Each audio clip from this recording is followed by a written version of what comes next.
Sorry. Wow.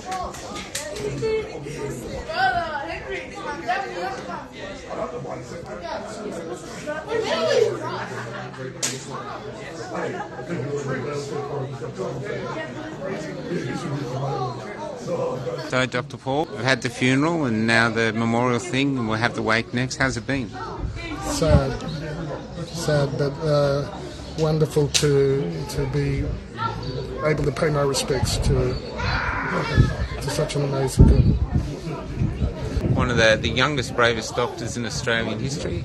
How are you feeling? I'm feeling that my actions are in no way compared to Dazzle's, and she was the best of us. And I may have been suspended for 2 years, but she had a whole life taken from her by exercising informed consent. So God bless her, she's a champion, a hero, and even though she may have lost her body, she has not lost her soul. You want to add to that? Nothing to add. We'll leave the family alone for now. So the families asked me to do some lives here while we're here now. The bikies have gone. Do you want to say about how you're feeling about today? Well, no. Heartbroken. Feeling heartbroken, sad. Just her mother crying. She's lost her daughter. I'm just heartbroken myself, to be honest. And the daisies. Yeah, my daisy for Dazzle. My forever daisy for Dazzle. This is Michael O'Neill doing a live.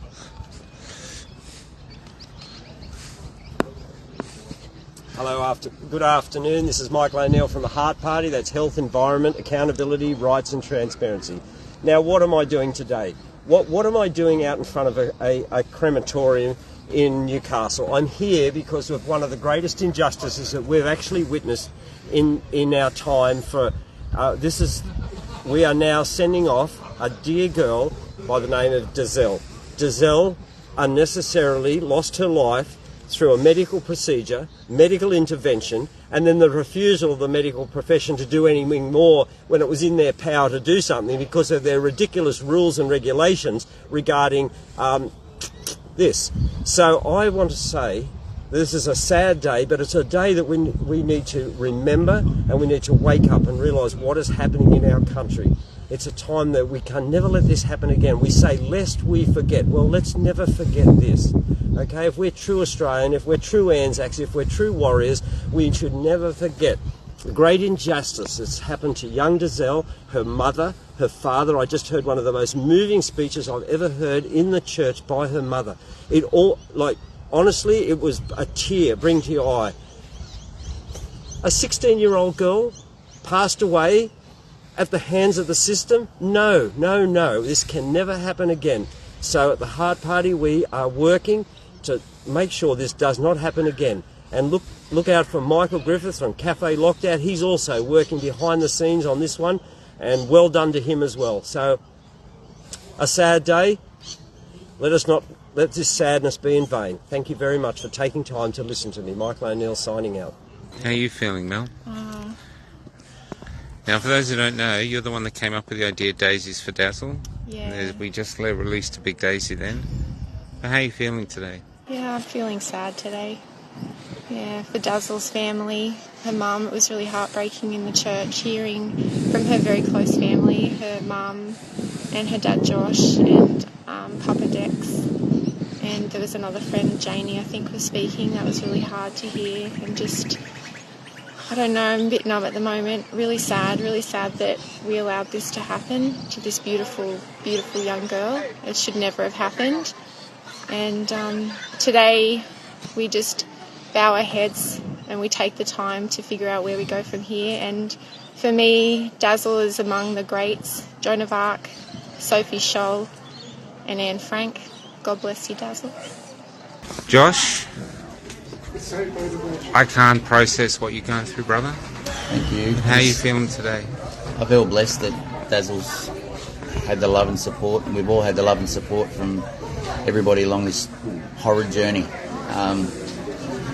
One battle's finished, and another one will be beginning. I just want us to all know how grateful we are for everybody that's touched our lives, and been a part of Dazzle's life. Thank you for reading out Dazzle's words. It was important. It was something that she'd wrote down, and she wanted it to be heard. So she said she's her own commander-in-chief. She is. She called the shots. She always called the shots. So that's Dazzle. Dazzle's the boss. We love you all, and God bless. Thank you. Thanks, brother. You. Thank you. How are you feeling? That's really close. How are you feeling? You look gorgeous. How am I feeling? Be honest. I know how I'm feeling, really. Each and every person that you have, it just brings you back to the sorrow and the anger and the frustration.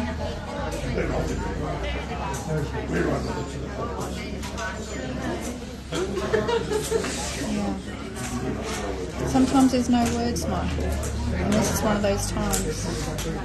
Anything I say just doesn't cut it. Yeah. So now it's time for action. I'm going to leave it there. Kelly's right. I don't have any words yet either.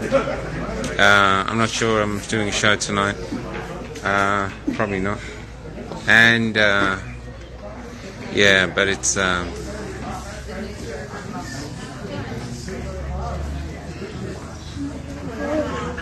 hell of a day.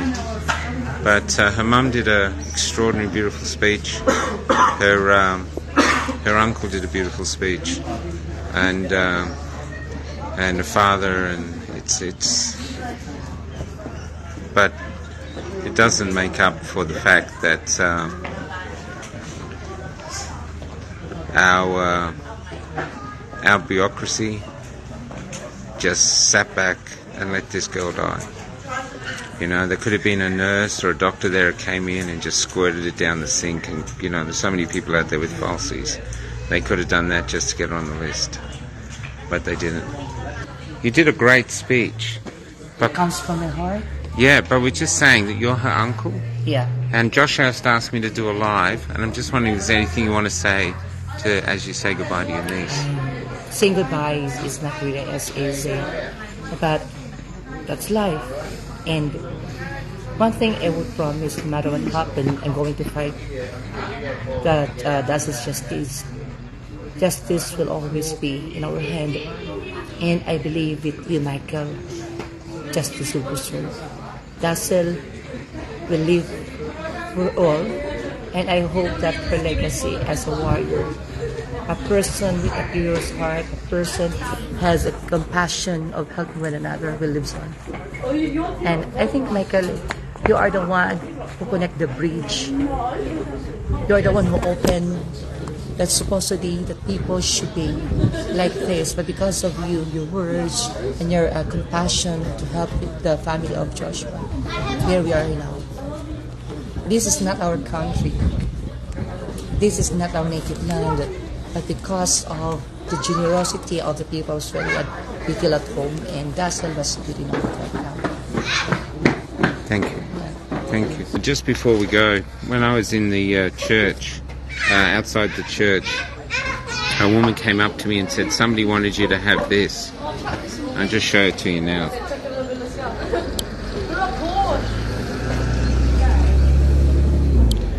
It's a little turtle. And here we go. You ready? Take me wherever you go.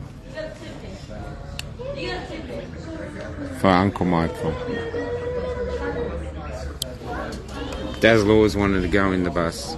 When paintings are in the bus, now a turtle will be in the bus.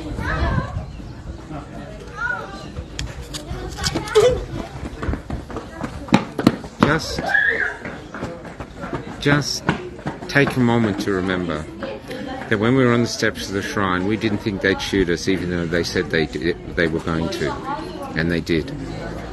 And I always thought somehow there'd be some miracle would happen, and they eventually would put her on the list, because there's no mandate to be on the list. It's a doctor's decision. So I thought at some point they would put her on the list. But as they proved us wrong at the shrine and shot us, now they've proved us wrong, and they've let one of our children die. And it could be your daughter or your son. and we just can't let this happen again.